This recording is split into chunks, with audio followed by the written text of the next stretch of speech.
everybody. Today we're gonna do some more lower back strengthening exercises.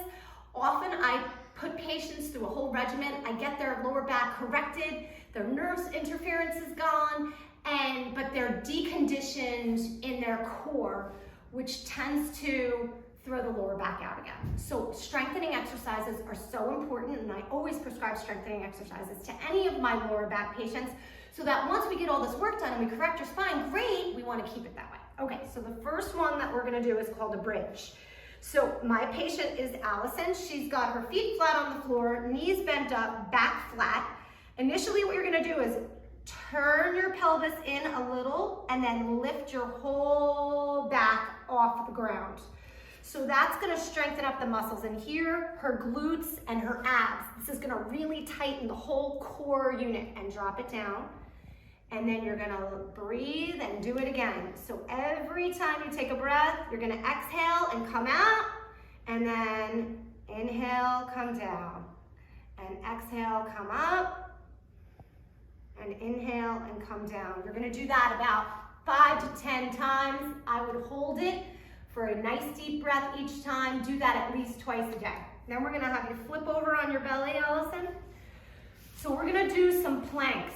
Planks are where you really use a lot of your core muscles, back and front. We're going to start with on your elbows first, and we're going to modify and just start on your knees. So just come up to a plank position, flat back, tighten the core, kind of tighten the glutes. You can stay on your knees.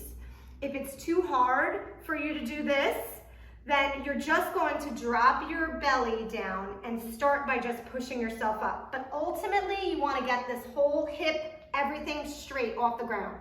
Once you're good at that, and you've done this, and you're holding each of these planks a good 10 seconds, come back down. You could breathe through it the whole time. You're going to push all the way up. Now, I like to see you push all the way into a push-up position. If that's too hard on your wrists, you can come down on your elbows again, but on your toes, not on your knees. Really get the whole body off the ground, which tightens up all of this and really helps with tightening and strengthening your core. Front and back of you, right? So your back muscles are important, but we want to tighten the front too. Deconditioned fronts puts more stress on your lower back. Good, okay, come on down. And then the last one that I want you to do is up on all fours. Now the initial stretch you could do is just a simple cat and cow. So drop your head down and roll your back up. And then you're gonna arch your back down and lift your head up. This is called a cat and a cow. This just kind of stretches you out. Come to neutral spinal. Now, first thing I want you to do just to get your balance is raise your right arm up while you're in this all fours position. Good, drop it down. Now do the left, just getting your bearings. Now you're gonna drop it down. Now do your right leg, straighten the leg out first, just the leg. Still strengthening all of this up, drop it down. Now do the left leg, just tightening this all up. Now the goal is to do this all together. So you're gonna do the right arm and the left leg at the same time. Really tightens and strengthens the muscles through here. Drop it down, and now you're gonna do the opposite. As many times of this as you can do. Breathing through each one of these. I would try to do at least 5 each side, 10 of these a day.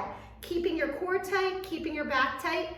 These are all really good strengthening exercises for the lower back. So do this, it's important, because if you're deconditioned, you're only gonna put more stress on the lower back. Okay, Dr. Jody signing off. I'll see you soon.